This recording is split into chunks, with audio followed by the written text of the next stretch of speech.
আসসালামু আলাইকুম রহমতুল্লাহ। সুপ্রিয় দর্শক, গত 2-3 দিন আগে হাবিবুর রহমান মেজবা ও নাইমা ভাবির যে ক্যাসালটা চলতেছে, তাদের সংসার আর হবে না, এই বিষয়টা নিয়ে আমি একটা ভিডিও বানাইছিলাম। তো এই ভিডিও বানানোর কারণে চরমনাইয়ের মুরিদেরা আমাকে অকট্ট ভাষায় গালাগালাজ করেছে। মানে এমন এমন গালি দিয়েছে যা আমি প্রকাশ করতে পারতেছি না। তারা বলতেছে যে হাবিবুর রহমান মিজবাকে ফাঁসাচ্ছে, এ করছে সে করতেছে। শুধু হাবিবুর রহমান মিজবাকেই ফাঁসায়, তাই না? তো প্রিয় দর্শক, এই হাবিবুর রহমান মিজবা নাইমা ভাবিকে নিয়ে অনুসন্ধানে একটা রিপোর্ট পেশ করছে ফেস দ্য পিপল, যা দেখলে আপনার চোখ কপালে উঠে যাবে। আপনি অবাক হয়ে যাবেন যে এইরকম একজন আলিম, এরকম একটা বক্তা, সে এত নোংরা কাজ কিভাবে করতে পারে। হাবিবুর রহমান মিজবা তো 5টা বিয়ে করেছে। এই বিবাহ বহির্ভূতভাবে বাইরেও তিনি অবৈধ সম্পর্ক করেন। রোহিঙ্গা এক নারীর সাথে সে প্রেম করেছে, করার পরে তার পেটে বাচ্চা এসেছে, সেই বাচ্চা পর্যন্ত নষ্ট করেছে। সেটা নাইমার কাছে সেই মোবাইলের রেকর্ড আছে, সেটা ফেস দ্য পিপল শো করেছে। এরপর ফেস দ্য পিপল আরও প্রমাণ করেছে যে হাবিবুর রহমান মেজবা নাইমাকে যে বিয়ে করেছে, নাইমার আগের স্বামী তার স্ত্রীকে তালাক দেয়নি, মানে নাইমাকে তালাক দেয়নি, তালাক ছাড়াই হাবিবুর রহমান মেজবা নাইমাকে বিয়ে করেছে। ইসলামী শরিয়াত অনুযায়ী তো এটা কখনোই বৈধ হয় না। এই একটা বিষয় গেল। আর একটা বিষয় হলো যে নাইমার আগের স্বামীর তালাকের একটা সই নেওয়ার জন্য সে অনেক চেষ্টা করছে, প্রায় 8-10 লক্ষ টাকা অফার করছে।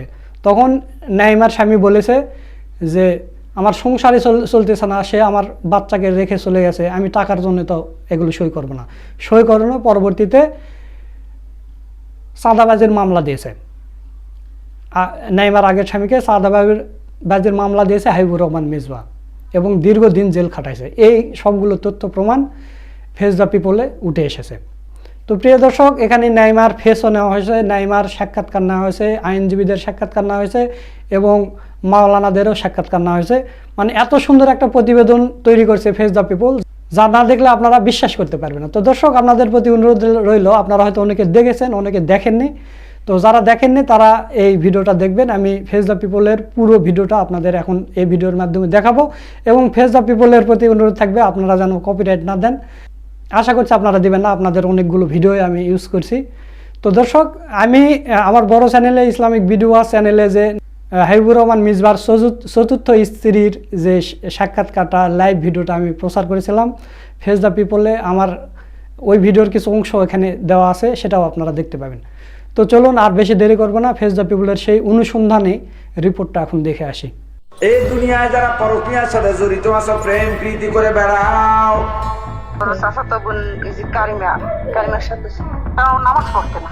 আর আমার আব্বা, আমার ফ্যামিলি এমন, আমাদের ঘরের ছোট বাচ্চাটা নামাজ পড়তো, ওই রুমে ঘুমাই থাকবে, মানে উঠবে না, নামাজ পড়বে না। কি করবো এখন, আব্বার সাথে ওর সাথে দ্বন্দ্ব বসবে, এই আমি ভয়ে ওটার পর জুতা নিয়ে গুজায় রাখতাম। দেখা করতে গেছি, তো উনি হচ্ছে গিয়ে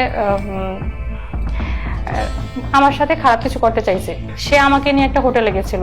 নাইমাকে আমি শরী মোতাবেক ভাবে তালাক দেই। হাবিবুর রহমান মিজবা সে তার ওয়াইফ পরিচয়ে আমার বাসায় রেখে গেছে। উনি বলছে কোটি টাকার উপরে, কয়েক কোটি টাকার উপরে ওখানে আয় হয়েছে। ওই টাকা থেকেই আংটি কিনে দেয় নাই, কিন্তু সে টাকার কোনো আয় ব্যয়ের কোনো হিসাব তার কাছে নেই। নারায়ণগঞ্জের এসি বিস্ফোরণ ঘটেছিল একবার মসজিদে, সেটাকে ইস্যু করে সে মানুষের কাছে টাকা নেয়। তার প্রচুর ফলোয়ার আছে, টাকা চাইলে টাকা পাওয়া যায়। বহুত ইস্যুতে সে টাকা কালেক্ট করে, কিন্তু টাকা কালেক্ট করার পর সে টাকার কোনো হিসাব নেই। এখন তো মানুষের কাছ থেকে বিনিয়োগ নিচ্ছে অনেক টাকা নিচ্ছে, তার কোনো আয় ব্যয়ের হিসাব কেউ জানে না। পরে গত 1 বছর আগে আমি তার ফোন থেকে কয়েকটা ভিডিও পাই। তাহলে তো তাদের জন্য কোরআনের যে আইন আছে, বিধান আছে, পাথর মেরে তাদেরকে হত্যা করে দিতে হবে। এর আগে যতগুলো বেবি হওয়ার কথা ছিল, উনি বেবি পেটে আসার পরই এমন বিহেভ করতো, নষ্ট করার জন্য বাধ্য হওয়া লাগতো। আমি জানি না উনি বেবি আসার পরে এইভাবে এরকম খারাপ বিহেভ কেন করতো। আমাকে বেবি পেটে আসার পরে পর্যন্ত কয়বার মেরেছে। এরকম কথা তো কোনো বৈঠক হয়েছে বলে আমার মনে পড়ে না। মানে অর্থাৎ আপনি বলেন নাই এরকম কথা হয়েছে বলে মনে পড়ে না আর কি। পীর সাহেব ওটা কি করে মেনে নিচ্ছেন বা সহ্য করতেছেন? পীর সাহেব তো জানে, যেহেতু জানে, সে কি করে সহ্য করতেছে যে তার একজন ভক্ত বা তার দলের একজন লোক যেখানে 2টা বাচ্চা ফেলে এসে আবার একটু ভালো থাকা খাওয়া পড়ার আশায় হাবিবুর রহমান মিজবার সাথে পরকীয়া করে বিয়ে করছে। যে তার আব্বার নাম হলো মুসা, তো সে বলছে ফেরাউনের ঘরে মুসা আর আমি মুসার ঘরে ফেরাউন। এমন সময় হাত ফসকে আবার কুরিম করে জাহান্নামের মধ্যে পড়ে যাবে। কথায় কথায় আলহামদুলিল্লাহ, সুবহানাল্লাহ, আর ব্যক্তির বিরুদ্ধে ওঠা অভিযোগের ধরন একেবারেই নাউজুবিল্লাহ। এলাকার মানুষ জানে না, আমাকে দেখলে যারা চেয়ার ছেড়ে দাঁড়িয়ে যাইত, কিন্তু আমি পর্দার আড়ালে, লোকচক্ষুর আড়ালে আমি কি করে বেড়াইতাম এটা তো কেউ জানে না। ধর্মীয় বক্তা আর ব্যবসায়িক পরিচয়ের কারণে আলোচনায় থাকা মাওলানা হাবিবুর রহমান মিসবাহকে ঘিরে এবার আলোচনার বিষয় ওয়াজ কিংবা মাহফিল নয়, বরং একের পর এক গুরুতর অভিযোগ এসেছে বক্তার ব্যক্তিগত জীবনাচরণ নিয়ে। অভিযোগের তালিকা এতটাই দীর্ঘ যে প্রশ্ন উঠতেই পারে, এটি কি কেবল একটি পরিবারের ভাঙনের গল্প, নাকি এর আড়ালে রয়েছে আরো বড় কোনো জটিলতা? আপনি যে আমাকে এভাবে দেখতেছেন, আমার টুপি, আমার দাড়ি, আমার জুব্বা, আমার সুন্দর সুন্দর কথা, এটা আমি নই, এটা আমার চরিত্র নয়, এটা আমার পরিচয় নয়, বরং আপনার আড়ালে আমি একা যেই চিন্তা করি, আমি একা যা করে বেড়াই, ওটাই আসলে আমি। 313 প্রপার্টিজের চেয়ারম্যান মাওলানা হাবিবুর রহমান মিসবাহের বিরুদ্ধে পরকীয়া, প্রতারণা, একাধিক বিয়ে, দাম্পত্য সম্পর্কের জটিলতা, নারীদের সঙ্গে অনৈতিক যোগাযোগের অডিও ভিডিও আদান প্রদান, অন্যের স্ত্রীকে ভাগিয়ে আনা, জোরপূর্বক গর্ভপাতের অভিযোগ এবং বিরোধী আলেমদের বিরুদ্ধে মামলা দেওয়ার মতো গুরুতর অভিযোগ উঠেছে। এই দুনিয়ায় যারা পরকীয়ার সাথে জড়িত আছো, প্রেম প্রীতি করে বেড়াও। সম্প্রতি সুপ্রিম কোর্টের আইনজীবীর মাধ্যমে পাঠানো একটি লিগেল নোটিশকে কেন্দ্র করে বিষয়টি নতুন করে সামনে আসে। সেই নোটিশ সংশ্লিষ্ট ব্যক্তিদের বক্তব্য এবং ফেস দ্য পিপলের অনুসন্ধানে উঠে এসেছে মিসবাহের ব্যক্তিগত ও পেশাগত জীবন নিয়ে নানা প্রশ্ন। মিসবাহকে নিয়ে অভিযোগ নতুন নয়। প্রাপ্ত তথ্য অনুযায়ী 2006 সালে মরিয়ম নামের এক নারীকে বিয়ে করেন হাবিবুর রহমান মিসবাহ। এরপর তার ব্যক্তিগত জীবনে একাধিক বিয়ে ও বিচ্ছেদকে ঘিরে নানা আলোচনা তৈরি হয়। আর আমার পর মানে যেগুলো বিয়ে হয়েছে, একটা মনে হয় যে ফ্যামিলিগত বিবাহ হয়নি, সবই মনে হয় যে শুনছি যে সবই সম্পর্কের বিবাহ। আমার বিবাহ হয়েছে তো 2006 সালে, ওই সময় ও দাওরা হাদিস পড়ে। এর আগে সম্পর্ক আছে, ওর চাচাতো বোন কারিমার সাথে, হ্যাঁ কারিমার সাথে সম্পর্ক আছে, মানে 2-1 বছর আগে, 2 বছর আগে গভীর সম্পর্ক, মানে এমন সম্পর্ক ছিল, মানে ওর সমস্যা হয়েছে। আমার কাছে সব মিসবাই বলছে না, আমার কাছে অন্য কেউ বলে না, অন্য কেউ বলছে পরে, ওই সব বলছে খুলে কিভাবে উঠছে, কিভাবে ঘুমাইছে, কেমনি ছিল, মানে সবই কইছে। আমি কিছুই কইতাম না, আমি চুপচাপ থাকতাম, কারণ ও নামাজ পড়তে না। আর আমার আব্বা, আমার ফ্যামিলি এমন, আমাদের ঘরের ছোট বাচ্চাটাও নামাজ পড়তো, ও নামাজ পড়তো না, ওই রুমে ঘুমিয়ে থাকবে, মানে উঠবে না, নামাজ পড়বে না। ওই যে আব্বা যে নামাজ পড়বে, ওই কাছে জুতো থাকবে ওর, কিন্তু আমি জুতো কি করবো, আব্বার সাথে ওর সাথে দ্বন্দ্ব বসবে, এই আমি ভয়ে রাত্রে যখন ফজরের সময় উঠে আমি সবার আগে উঠতাম, ওঠার পর জুতা নিয়ে গুজায় রাখতাম।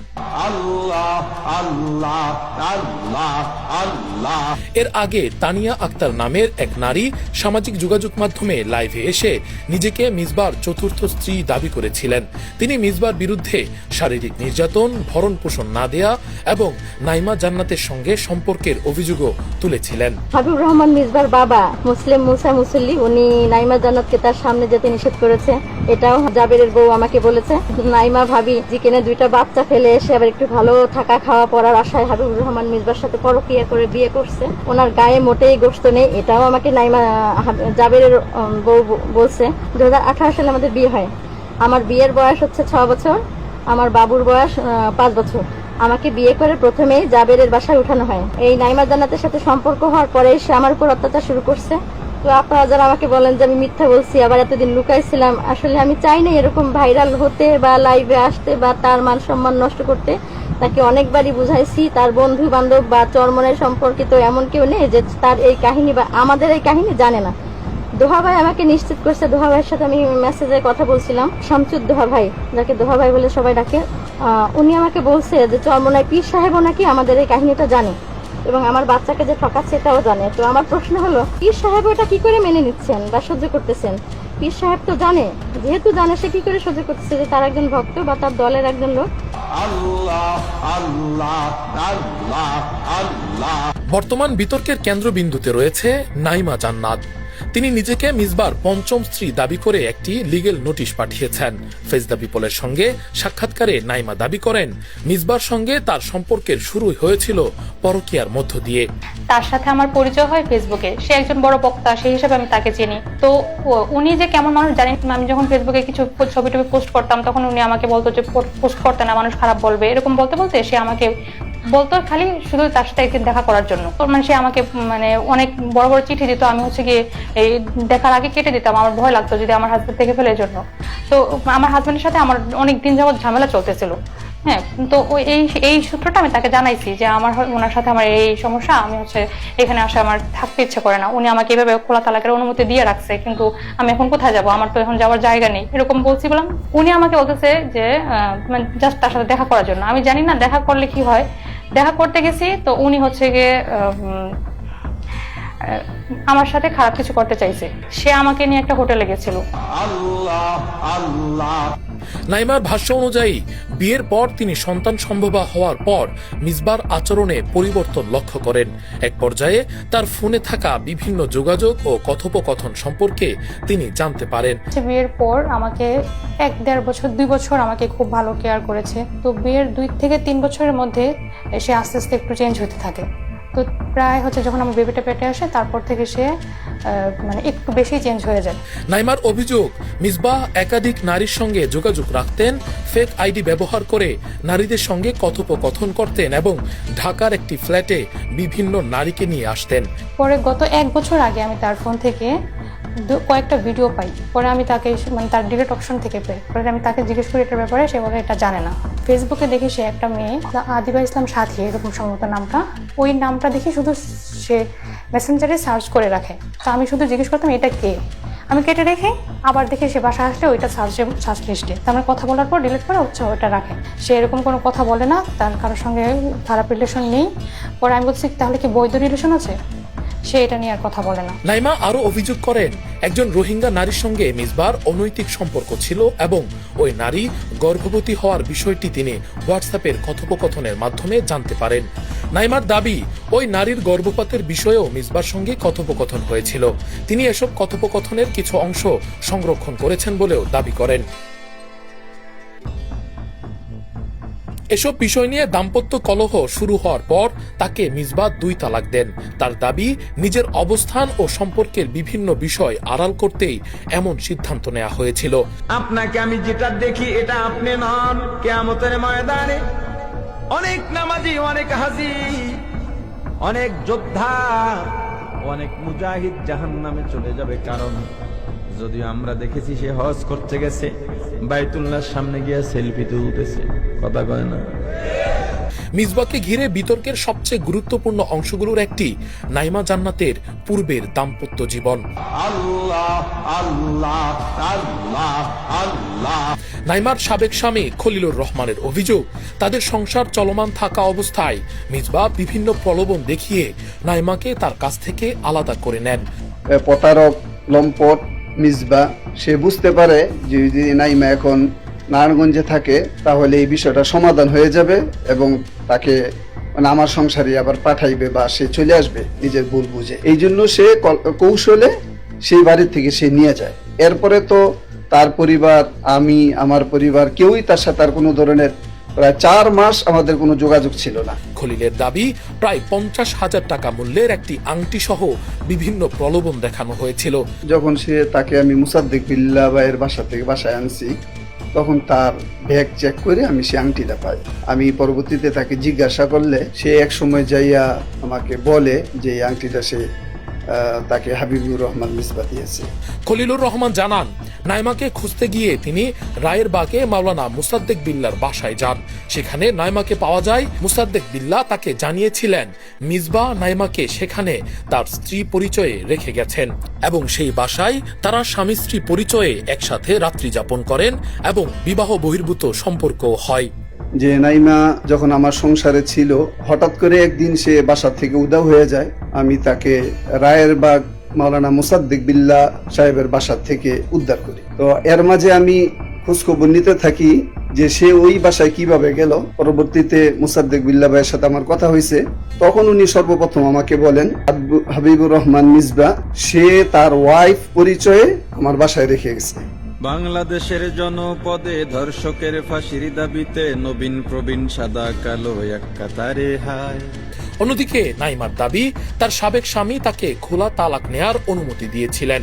আসলে তালাক দেয়নি এটা ঠিক, কিন্তু সে তালাকের অনুমতি দিয়েছিল। সে আমাকে খোলা তালাকের অনুমতি দিয়েছিল। ওই মেজবা আমাকে বলে নেওয়াইছে যে নিজের নকশের উপর তালাক নিয়ে নাও, তালাক হয়ে যাবে। এক তালাক, তখন এক তালাকে বাইন হয়ে গিয়েছিল। তবে খলিলুর রহমান এই বক্তব্য সরাসরি অস্বীকার করেছেন। আর যেই বিষয়টা দেশবাসী এখনো জানে না, নাইমাকে আমি শরী মোতাবেক ভাবে তালাক দেইনি। সে তার মতো করে প্ররোচনায় সরকারিভাবে যে স্ত্রী স্বামীকে ডিভোর্স দিতে পারে ওই সিস্টেম কইরা সে আমার কাছে একটা ডিভোর্স লেটার পাঠাইছিল। এখন পরবর্তীতে সে কিভাবে বিবাহ করছে, কিভাবে সংসার করছে, এটা সে জানে আর উপরওয়ালা জানে। ফলে প্রশ্ন উঠছে, নাইমার আগের বিবাহ আনুষ্ঠানিকভাবে কিভাবে এবং কখন শেষ হয়েছিল, এবং তার আগে নতুন সম্পর্ক বা বিয়ের কোনো বৈধতা তৈরি হয়েছিল কিনা। কারণ তোমার মজলিসের মধ্যে একজন জিনাকার বসে আছে। তবে এই তালাকের প্রকৃতি, সময় এবং শরিয়াহ ও প্রচলিত আইনে এর প্রভাব কি তা নিয়েও রয়েছে নানা প্রশ্ন।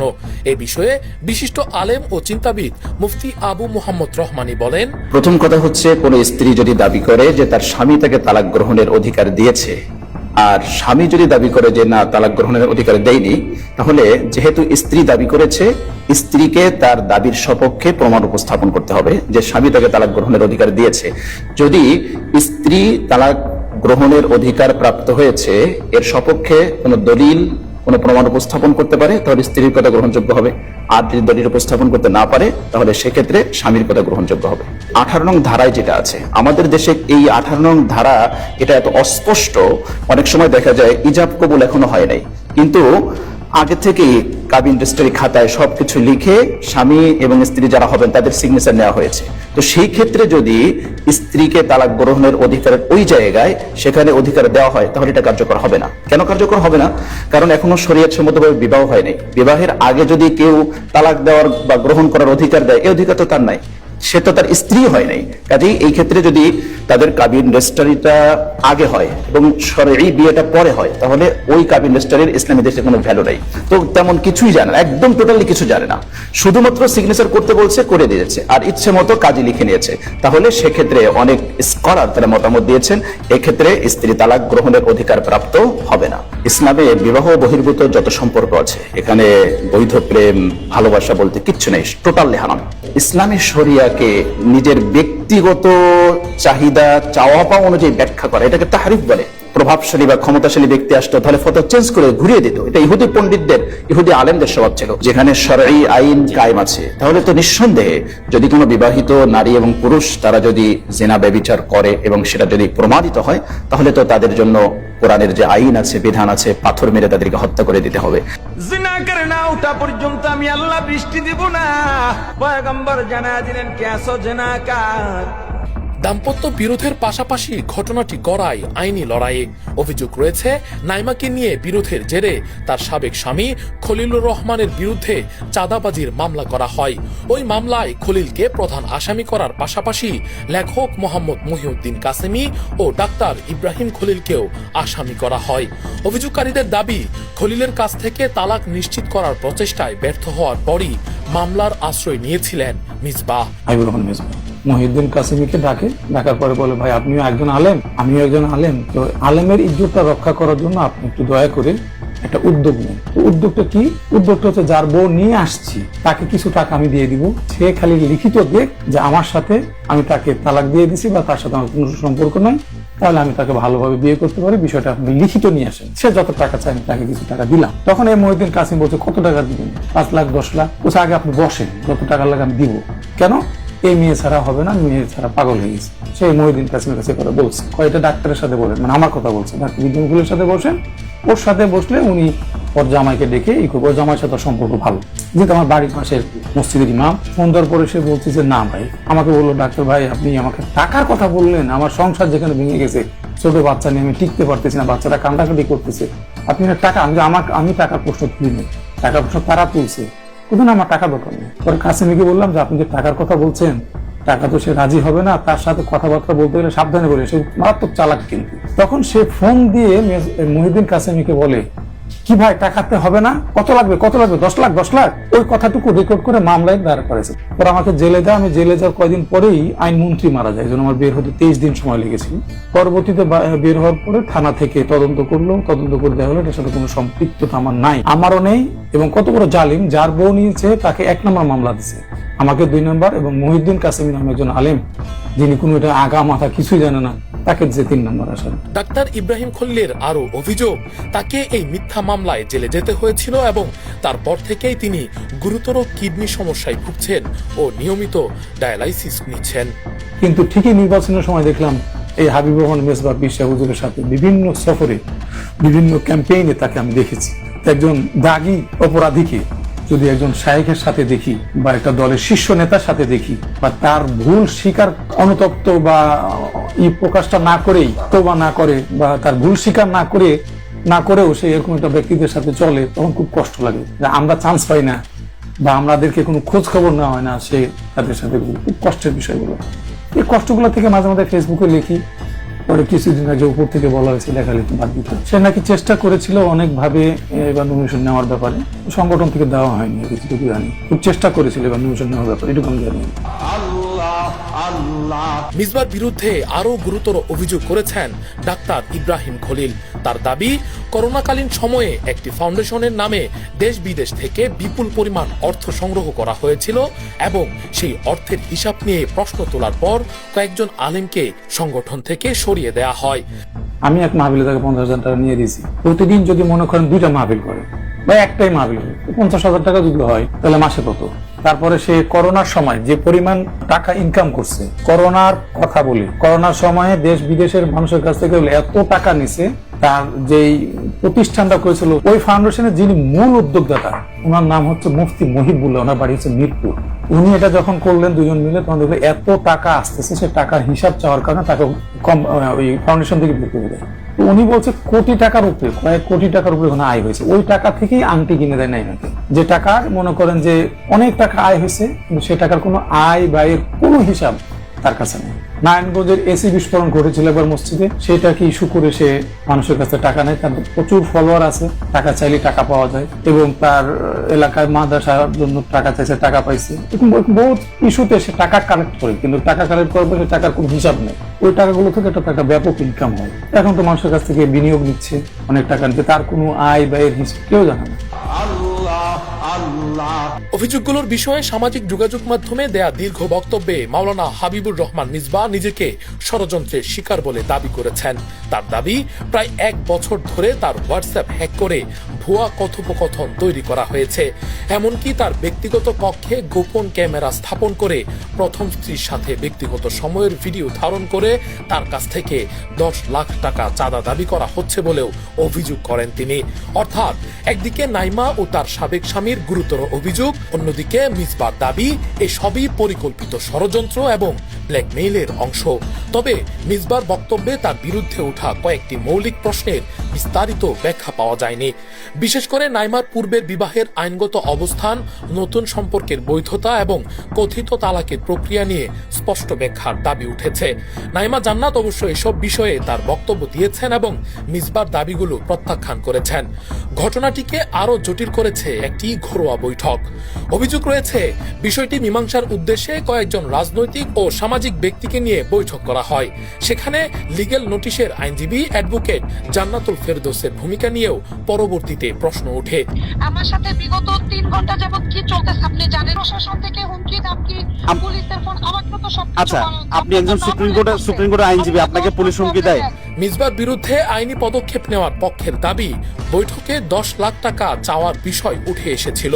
পরবর্তীতে ওই আইনজীবীর অবস্থান পরিবর্তন এবং বাদী পক্ষের বিরুদ্ধেই সামাজিক যোগাযোগ মাধ্যমে বক্তব্য দেওয়ার ঘটনায় পেশাগত নৈতিকতা নিয়ে প্রশ্ন তোলা হয়েছে।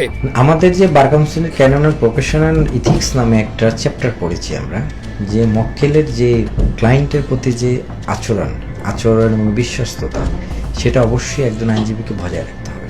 তো এই বিজ্ঞ আইনজীবী সাহেব যদি সেই ক্লায়েন্টের প্রতি যে তার যে আচরণ এবং বিশ্বস্ততা এবং ক্লায়েন্টের প্রতি যে তার যদি আচরণের কোনো ঘাটতি করে, সেক্ষেত্রে ওই ক্লায়েন্ট আমাদের ওই বিজ্ঞ আইনজীবী সাহেবের বিরুদ্ধে আমাদের বার কাউন্সিলের একটা ট্রাইব্যুনাল আছে, সেখানে canon of professional contract violate করার জন্য সে অভিযোগ করতে পারে, যেটা শাস্তিও ইতিমধ্যে অনেকবার হয়েছে। সো আর কোনো ক্লায়েন্ট যদি আমার ক্লায়েন্ট এর স্বার্থ ছাড়া, আমি ধরেন আসামি পক্ষের আইনজীবীর সাথে বা আসামি পক্ষের সাথে আমি বসবো, এটা টোটালি আমাদের ইথিক্সের বাহিরে, এটা হতেই পারে না। এটা হলো আসলে এটা পেশাগত দৈন্যদশা হিসেবে বলা যায় আর কি। আমাদের কাছে অনেক ক্লায়েন্টই আসে, তার গোপনীয়তা রক্ষা করাটা আমাদের দায়িত্ব। আর সত্য না মিথ্যা এটা বিচার করবে বিচারক। আমাদের ক্লায়েন্ট আমাদেরকে বলে, আমরা বিজ্ঞ আদালতে প্রেজেন্ট করি। বিজ্ঞ আদালতে প্রেজেন্ট করার বিজ্ঞ আদালত সত্য মিথ্যা উভয় পক্ষের সাক্ষী সমাপ্ত করে সত্য মিথ্যা নির্ধারণ করে বিজ্ঞ আদালত। তবে এই বিষয়ে অ্যাডভোকেট জান্নাতুল ফেরদৌসের বক্তব্য রয়েছে। তিনি ফেস দ্য পিপলকে জানান, ওই বৈঠকে মিসবাহ দাবি করেছিলেন ফেস দ্য পিপলের 3 সাংবাদিক তার কাছে ফোন করে টাকা দাবি ও চাপ সৃষ্টি করেছিল। তবে এই বিষয়ে মিসবাহকে জিজ্ঞেস করা হলে তিনি বিষয়টি মনে করতে পারছেন না বলে জানান। ফেস দ্য পিপল থেকে কেউ কোনো যোগাযোগ করছে আপনার সাথে সরাসরি? না তো। আচ্ছা, আপনি কোনো বৈঠকে বা কোথাও আপনি এমনটা বলেছেন যে ফেস দ্য পিপল এই বিষয়ে আপনার কাছ থেকে চাঁদা দাবি করছে, চাঁদাবাজি করতে চাচ্ছে বা আপনাকে প্রেশার দিচ্ছে, এটা আসলে একটু আপনার কাছ থেকে আমি ক্লিয়ার হতে চাই যে আপনি এই কথাটা কেন বলছেন বা বলছেন কেন? এরকম কথা তো কোনো বৈঠক হয়েছে বলে আমার মনে পড়ে না। মানে অর্থাৎ আপনি বলেন নাই এরকম কথা হয়েছে বলে মনে পড়ে না আর কি। না, মনে পড়ে না, মানে বলছেন মনে পড়ে না নাকি? আমাদের হাসিব বলছে যে ফেস দ্য পিপল থেকে ফোন দেয়, তো সেটা কোন একটা বৈঠক হয়েছে যে ফেস দ্য পিপল থেকে ফোন দিতেছে। হ্যাঁ, ফোন দেওয়া হয়েছে। হ্যাঁ, ফোন দেওয়া হয়েছে, তো এটা আপনার নাম্বার নেওয়ার জন্য। এখন এটা চাঁদাবাজি বা এমন কিছু, এটা কেন বলতে হলো আপনার? না, এটা বলছি, কে বলছে? মানে এটাই, মানে আপনি বলছেন কিনা? আমাদের কাছে এটা সূত্র আছে বা তথ্য আছে। না, এরকম বলা হয় না। ফেস দ্য পিপলের হাতে নাইমার পক্ষ থেকে সরবরাহ করা বেশ কিছু স্ক্রিনশট, ভিডিও ও কথোপকথনের তথ্য এসেছে, কিন্তু এসব উপাদানের বড় একটি অংশ ব্যক্তিগত ও অত্যন্ত স্পর্শকাতর। সাংবাদিকতার নৈতিকতা, ব্যক্তিগত গোপনীয়তার অধিকার এবং সম্প্রচার আইনের বিষয় বিবেচনায় সেগুলো সরাসরি প্রচার না করার সিদ্ধান্ত নেওয়া হয়েছে। এই প্রতিবেদন প্রকাশের আগে মিসবাহকে ঘিরে অভিযোগের বিষয়ে বেশ কয়েকজন আলেম ও ইসলামী চিন্তাবিদের সঙ্গে কথা বলেছে ফেস দ্য পিপল। কেউ কেউ অভিযোগগুলোর নিরপেক্ষ তদন্তের দাবি জানিয়েছেন। প্রতিবেদনের এই পর্যায়ে কয়েকটি প্রশ্ন গুরুত্বপূর্ণ হয়ে দাঁড়ায়। একজন নারীর পূর্বের বিবাহ আইনগত ও শরিয়াসম্মতভাবে শেষ হওয়ার আগে নতুন সম্পর্কে জড়ানোর অভিযোগের অবস্থান কি? কথিত খোলা তালাকের দাবি কতটা বৈধ? তালাকের পর নতুন বিবাহ হলে তার প্রক্রিয়াই বা কি ছিল? একাধিক বিয়ে ও তালাকের ক্ষেত্রে ইসলামী বিধান এবং বাংলাদেশের প্রচলিত আইনের অবস্থান কি? আবার কাউকে চুপ করাতে বা বিরোধ মেটাতে ভুয়া মামলা ব্যবহার করা হলে তার আইনগত পরিণতি বা কি? 2 বিয়ে করা ভালো না খারাপ? খারাপ। খারাপ কথা কয় না, জোরে কন ভালো। মহিলার আর থাকতো না, এবার বাসায় যাইব। এই হুজুরের ওয়াজ শুনুন লাগতো না। মুসলমান ইমানদার, বিয়ে যত কঠিন, জেনা ব্যভিচার পরকীয়া তত সহজ। এজন্য বিয়ে সহজ করে দাও, সমাজে অন্তত চারিত্রিক অবনতি আর হবে না। এসব প্রশ্নের উত্তর আবেগ দিয়ে নয়, প্রয়োজন আইন, নথি ও প্রমাণের ভিত্তিতে। এ বিষয়ে সুপ্রিম কোর্টের আইনজীবী ও সাবেক সহকারী attorney general ABM Ibrahim Khalil বলেন, কেউ যদি তার স্ত্রীর অনুমতি ব্যতীত সেকেন্ড বিয়ে করে, CRPC-র 494 অনুযায়ী তার বিরুদ্ধে প্রথম স্ত্রী মামলা করতে পারে। কিন্তু 4টি বিয়ে করতে হলে তাকে প্রত্যেক বিয়ের পূর্বে প্রথম স্ত্রীর অনুমতি নিতে হবে। অনুমতি ব্যতীত দ্বিতীয় বিবাহ করলে অবশ্যই সে আইনের দৃষ্টিতে একজন অপরাধী। আর 4-এর অধিক বিবাহ করা তো সে আইন, নৈতিক, ইসলাম, সরাসরি মোতাবেক সবকিছুতেই সে একজন অপরাধী বলা আছে। ফৌজদারি কার্যসূচিতে 497 পরকীয়ার বিষয়ে সংজ্ঞা দেওয়া। সেখানে পরকীয়া যদি কেউ পরকীয়া করে, এটা স্বামীও করলো একই শাস্তি, স্ত্রী করলো একই শাস্তি। তো সেক্ষেত্রে আপনার তার সাজা হতে পারে 5 বছর। সুপ্রিম কোর্টের আইনজীবী ও সাবেক সহকারী attorney general ABM Ibrahim Khalil এবং শরিয়াহ আইন বিশেষজ্ঞ মুফতি আবু মোহাম্মদ রহমানের বক্তব্য গুরুত্বপূর্ণ। তাদের মতামতে উঠে এসেছে অভিযোগগুলোর আইনগত ও শরিয়াহগত দিক। শেষ পর্যন্ত মাওলানা হাবিবুর রহমান মিসবার বিরুদ্ধে ওঠা অভিযোগগুলোর সত্যতা আদালত বা যথাযথ তদন্তে নির্ধারিত হবে। কিন্তু এতগুলো অভিযোগ, পাল্টা অভিযোগ, লিগেল নোটিশ, মামলা এবং ব্যক্তিগত সম্পর্কের জটিলতা একসঙ্গে সামনে আসায় বিষয়টি আর নিছক পারিবারিক বিরোধ হিসেবে দেখার সুযোগ নেই। কারণ অভিযোগ সত্য হলে জবাবদিহি প্রয়োজন, আর অভিযোগ মিথ্যে হলে অভিযুক্ত ব্যক্তিরও ন্যায় বিচার ও সম্মান রক্ষার অধিকার রয়েছে। মাওলানা মিসবাহ একজন ইসলামিক বক্তা, নাইমার প্রাক্তন স্বামী খলিলুর রহমানও একজন মাওলানা। জানা গেছে নাইমা নিজেও একজন মাদ্রাসা শিক্ষার্থী ছিলেন। সুতরাং এ সকল অভিযোগকে শুধুমাত্র ভাবাবেগ মিশিয়ে প্রত্যাখ্যানযোগ্য মানসিকতায় ইসলামের বিরুদ্ধে ষড়যন্ত্র হিসেবে পাশ কাটিয়ে দেওয়ার সুযোগ এখানে নেই। বরং নৈতিকতার সবক দেয়া ব্যক্তিদের বিরুদ্ধে এমন উপর্যুপরি অনৈতিক অভিযোগ ইসলামী অঙ্গনকেই কলুষিত করছে কিনা তা খতিয়ে দেখার প্রয়োজনীয়তা অনুভব করবেন বলেই বিশ্বাস সংশ্লিষ্ট মহলের। ফেস দ্য পিপলের অনুসন্ধান তাই কোনো ব্যক্তিকে দোষী সাব্যস্ত করার জন্য নয়, বরং অভিযোগের আড়ালে থাকা সত্যটি খুঁজে বের করার জন্য। মিথ্যা অভিযোগে কারো সম্মানহানি যেমন কাম্য নয়, তেমনি ব্যক্তির প্রভাব খাটিয়ে ধর্মের দোহাই দিয়ে কোনো নারী নির্যাতনের ঘটনাও গ্রহণযোগ্য নয়। সুপ্রিয় দর্শক, আপনারা ফেস দ্য পিপলের অনুসন্ধানে রিপোর্টটা দেখলেন। আশা করছি আপনারা পুরো বিষয়টা বুঝতে পেরেছেন যে হাবিবুর রহমান মেজবার চরিত্র কেমন এবং চরমনাই পীর এদেরকেই পাশে রাখে। সেটা কিন্তু একজন মাওলানা বললেন খলিলুর রহমান, তিনি একজন ডাক্তারও। আমরা দীর্ঘদিন থেকে খলিলুর রহমানের সাথে আমাদের মানে যোগাযোগ আছে, ফেসবুকে আমরা তার পোস্ট এগুলো দেখি। তো সব মিলে আজকের এই ভিডিওটা আপনাদের কাছে কেমন লেগেছে, বিশেষ করে ফেস দ্য পিপলের এই অনুসন্ধান আপনাদের কাছে কেমন লেগেছে তা অবশ্যই কমেন্ট করে জানিয়ে দেবেন। আর হাবিবুর রহমান মেজবা সম্পর্কে আপনাদের মতামত কমেন্টে জানিয়ে দেবেন। ভিডিওটা ভালো লাগলে শেয়ার করবেন। সকলকে ধন্যবাদ।